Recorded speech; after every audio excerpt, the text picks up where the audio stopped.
Good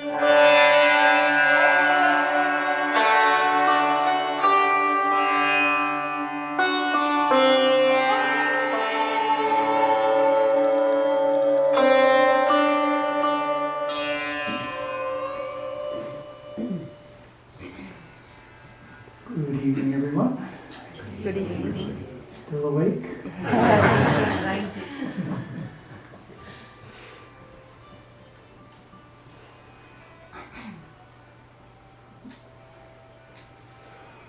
Talking a little bit about the nature of Mahasivaratri. The focus of most Hindu festivals is on attaining the blessings of the deity to benefit our external life. Human nature, what it is. Mothers are praying for their daughters to get married. Husbands are praying that their business enterprises will be successful. So we're going to the temple on most festivals and trying to get the deity's blessings to help our and other members of our family's life go better, right? It's very common. But Mahasivaratri is a different type of festival because we're beseeching the blessings of God Shiva to benefit our inner life, not our outer life. It has a different nature. So I'll just touch on what I went in more detail on last year, and that's the idea of new moon and full moon, that most Hindu festivals are right before the full moon, right? And the full moon is a time when the energies are such that it blesses your external life. Whereas Mahasivaratri is right before the new moon, and the energies of the new moon are such that it's conducive to your inner life. Oh, one of our devotees wanted to put her house on the market. And we said, you have to wait till after Shivaratri. Shivaratri is not a good time to put your house on the market. So you need more external energy. Shivaratri is a good time to meditate about putting your house on the market, but not to actually do it.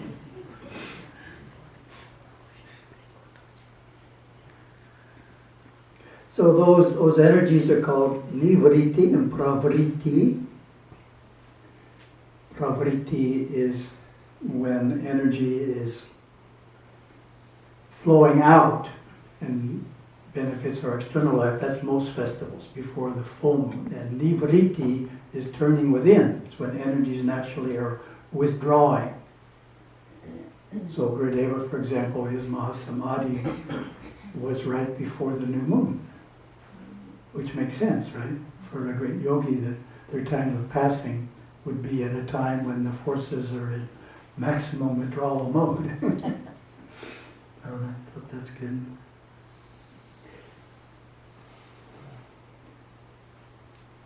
The importance of Mahasivaratri is underscored by two teachers in our own parampara. It's my understanding that Param Guru Yogaswami only allowed the festivals of Mahasivaratri and Ardra Darshana to be celebrated in the Sivathonda Nilayam on KKS Road in Jaffna. So he's giving importance to just two festivals. They're both Shiva festivals, and they're kind of different. Mahasivaratri is going within, and Ardra Darshana is more getting the blessings at the full moon time for our external activities. Came across an interesting perspective. A few years ago, there was a group of followers, small group of followers of Kashmir Saivism I met that are in the Los Angeles area.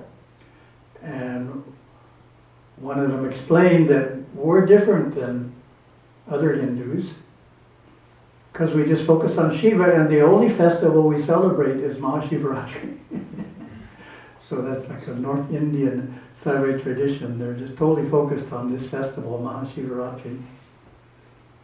And of course their guru is Swami Lakshmanju, now deceased, so there's no guru in that lineage anymore. He's quite a character.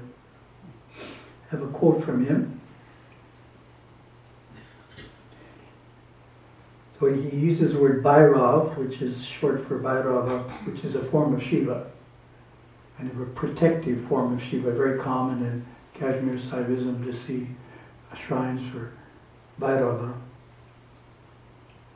Excuse me.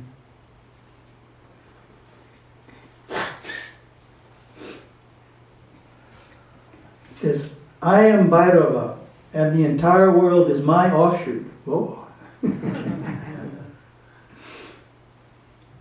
He exclaims, Shiva is the only great God, and all others are his manifestations.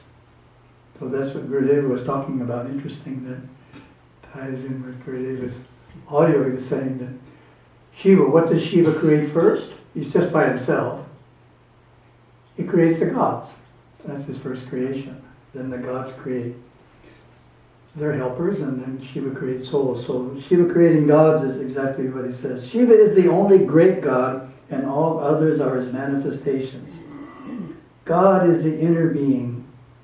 The entire world is his external being. Or as Gurudeva would say in his tape there, his external dance. So the monastery receives a few Vedic astrology newsletters, and one of them had a good description of the kind of practice that's appropriate for Mahasivaratri.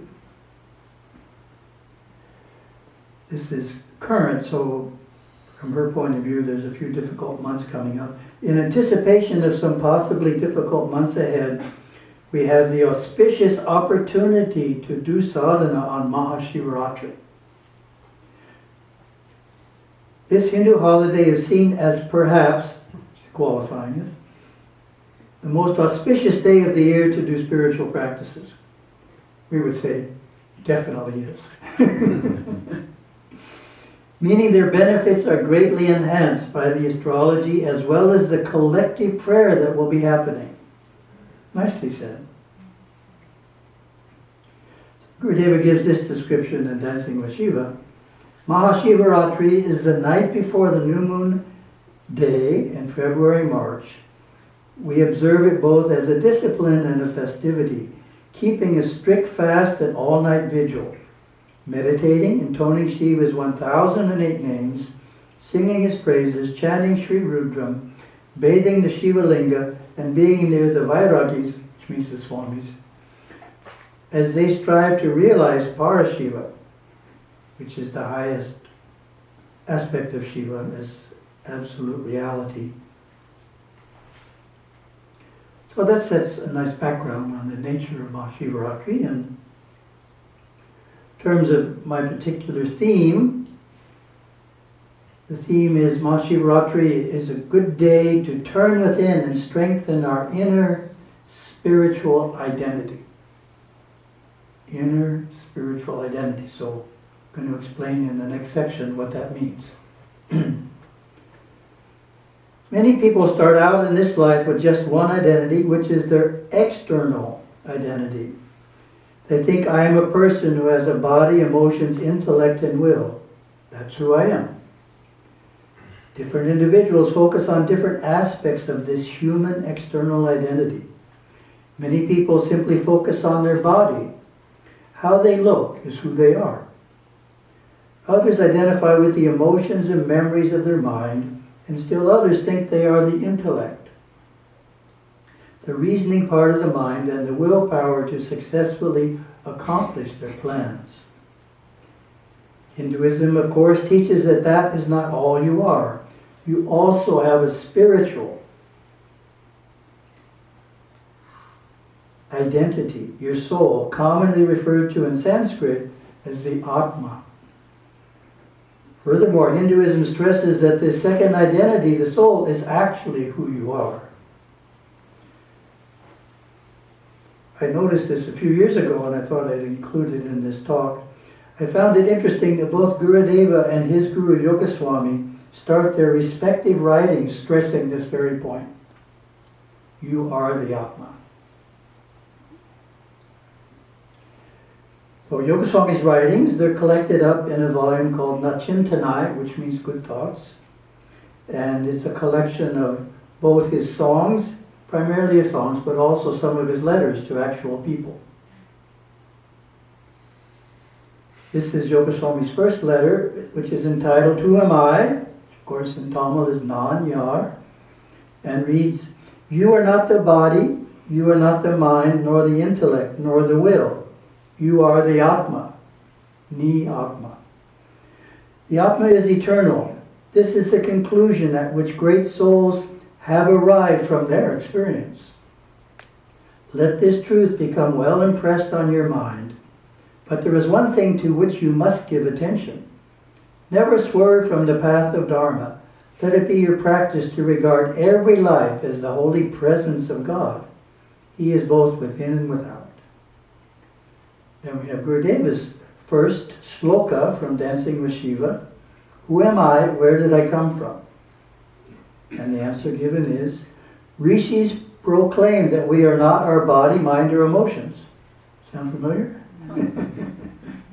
Sounds like they both coordinated on what to say. We are divine souls on a wondrous journey. We came from God, live in God, and are evolving into oneness with God.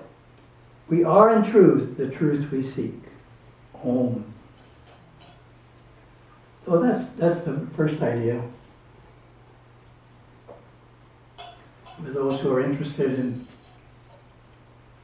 spirituality or religion, they don't just have their external personal identity of body, emotions, mind, and will. They have an inner spiritual identity as well. So we're dealing with two identities. And the next idea is, not only are we... Try again. The next idea is that not only are we the soul, and not the body, mind, emotions, and will, but that the core of the soul is one with God.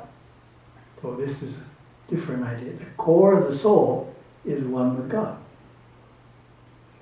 Gurudeva states this idea in the 28th sloka of Dancing with Shiva, which asks the question, how is our soul identical with God Shiva?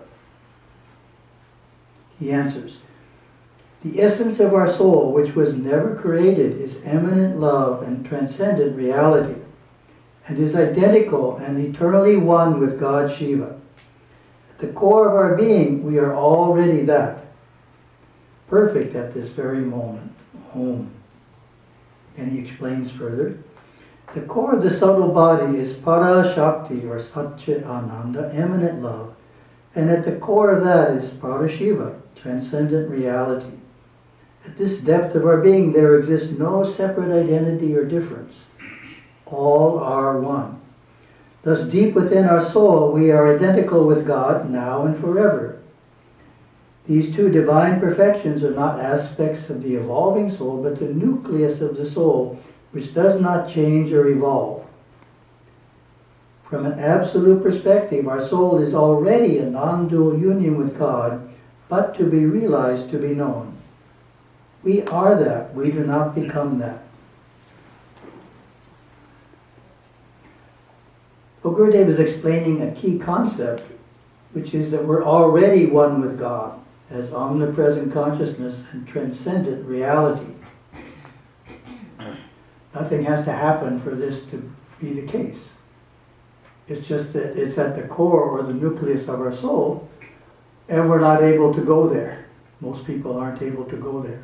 So it's like a treasure hidden within us that we're not able to access at this moment in time. But that doesn't negate the fact that it's still there. We don't have to do anything to be one with God. We just have to find that part of us that's already one with God.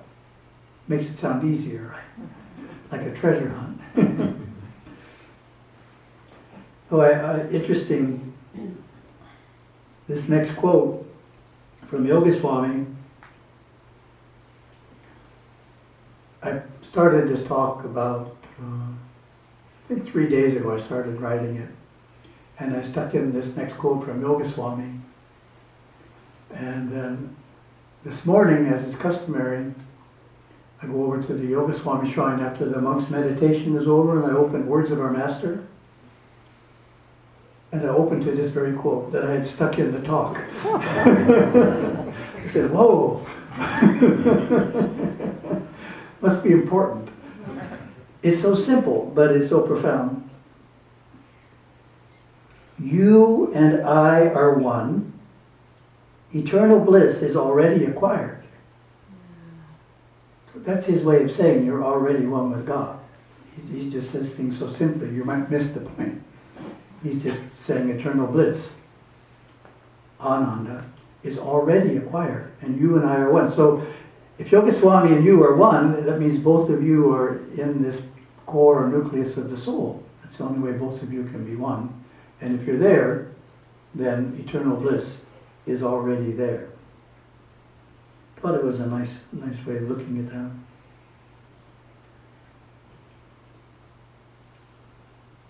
Oh, the next quote from Gurudeva, it's the idea of the sun and the earth. And two celestial bodies. And in this case, the earth represents our external human identity, and the sun represents our internal spiritual identity. That's what we're working with here. When one looks at the earth and the sun, one thinks more of the earth than of the sun, which is so far away, right? So that's like here we are. We think about our external human identity much more than we think about our inner spiritual identity, and our inner spiritual identity feels like it's very, very far away, like the sun. Okay, that's the starting point for where lots of people are. Traveling through space toward the sun, the earth fades into a distant speck, and one contemplates the sun as it looms larger and larger as he draws nearer and nearer. There is no intellect here, you see, for the intellect is connected to the earth in its exterior ramifications of worldliness. It's a nice phrase. Huh? Exterior ramifications of worldliness. That's our ordinary thoughts. The devotee's path is to merge into the sun. The devotee's path is to merge in the totality of his awareness, willpower, and life force into the self, God, Shiva. Shiva is the ancient name of the self, God. Mystically, Shi, the syllable S-I, is the absolute state. Va is the all-pervading self flowing through the mind. Those are the Shivaya Nama, it's in the Panchakshara. So Shi and Va are the first two letters of Shivaya Nama. I'll read that again. Mystically, Shi is the absolute state, Va is the all-pervading self flowing through the mind.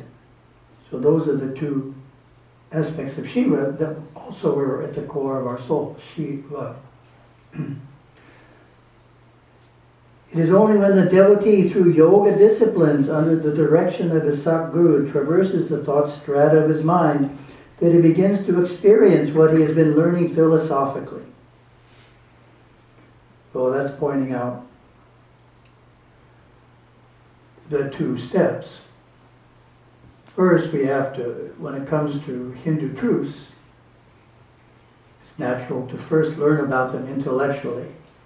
At the core of the soul resides omnipresent consciousness and absolute reality. Please memorize this. Okay, but we haven't experienced it, right? So Gurudev is distinguishing, well, first we intellectually learn it, but then to actually experience it, a guru is very helpful. Then the sun, his Shiva, the self-god, blooms paramount before his vision. Earthiness, worldliness, humanness, instinctiveness fade into a speck within his memory patterns, and like the astronaut hurtling through space toward the sun, awestruck as to the impending annihilation of the remnants of his identity, the devotee, piercing his inner depths, awes at the magnificence of Shiva. Nice, inspiring quote. Well, to try and bring that into a more practical statement, that's more an inspirational statement. Well, so we're saying we have two identities. External personal identity and the internal spiritual identity, which is the soul and the essence of the soul. And when we start out with our practices, we could take some numbers. say we're 90% identified with our external human nature and 10% identified with our internal spiritual nature. That'd be about right for someone who's getting going. They know it's there, otherwise they wouldn't be motivated to practice. Well, the goal of Hindu practices is to gradually shift these percentages so that the spiritual identity increases and the human identity decreases. So you start out 90-10, 85-15, 80-20, like that if you enjoy numbers. You're increasing the inner percentage and decreasing the outer percentage. So there's a quote from Gurudeva on that very point. When the mind has resolved all of its differences through worship, penance, dharana, concentration, jhana, meditation, then the inner, which is stillness itself, is known. Then the inner is stronger than the outer. Whoa. That's like 55 on the inside, 45 on the outside. 45-55 split. So the inner is stronger than the outer. That's good. That's kind of a tipping point. When the inner identity becomes stronger than the outer, then the outer takes on a different, what would you say? The outer is handled in a more contemplative way. Gurudeva explains that point. It is then easy to see every other person going through what has to be gone through during his or her particular stage on the path. Opposites are there, but no opposites are seen. This is why it is easy for the wise, made wise through spiritual unfoldment, to say, there is no injustice in the world. There is no evil, no sin. And I have a quote from Yogaswami to conclude this section.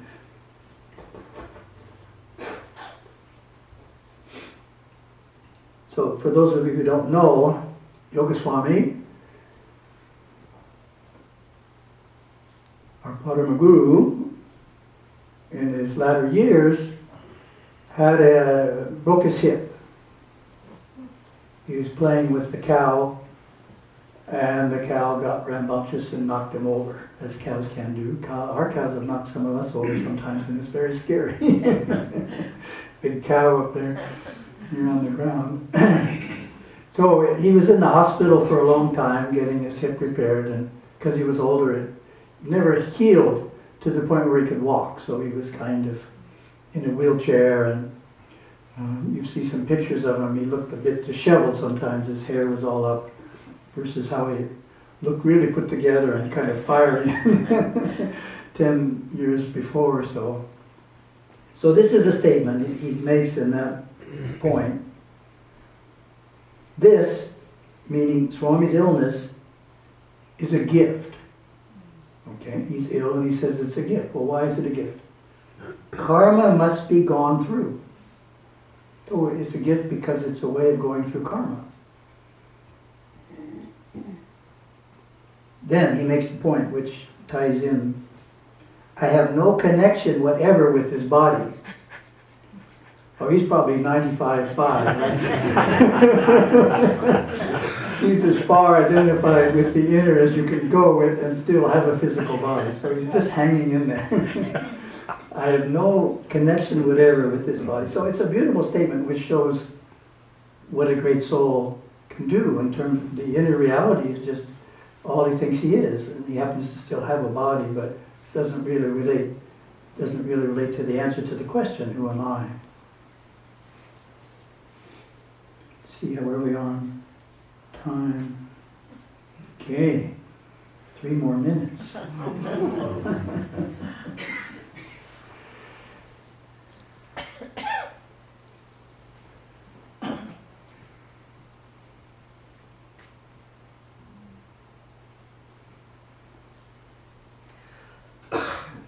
Okay, I've got time for 2 quick points.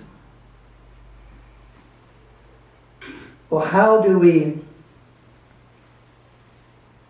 change the percentage so the inner becomes greater and the outer becomes lesser? in our sense of who we are?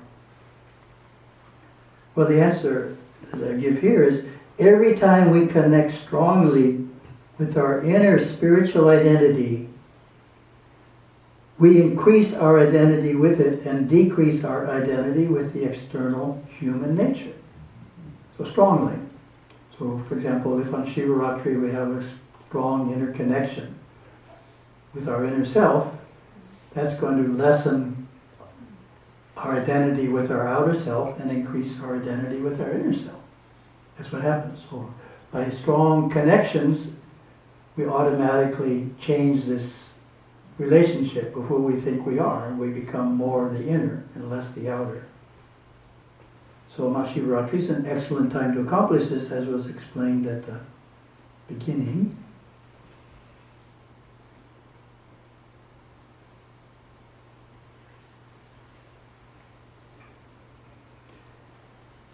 And then a quote from Yogaswami that I used in a recent publisher's desk, called Claiming Your Omnipresence. If you haven't read it, Claiming Your Omnipresence was January, I think. I think it's in the January issue. Kind of an outlandish title. Trying to get attention. Claiming Your Omnipresence. Why not? Oh, Yogaswami's quote points out part of the challenge. He says, I am everywhere. He's omnipresent consciousness, right? That's pretty good. You are everywhere, but you don't believe it. So we have to convince ourselves that it's really true before we can find it, right? It's natural for human nature to kind of say, oh, I'm so flawed, I did this, I did that, I'm just couldn't possibly be a divine being on the inside, and then a core of that couldn't possibly be identical with God. You don't know what I've done. But it's true for everyone. That's the point, is we can't let any negativity that resides in our external nature about who we are negate this great truth that inside of us, in our soul, we are already one with God in terms of omnipresent consciousness and transcendent reality.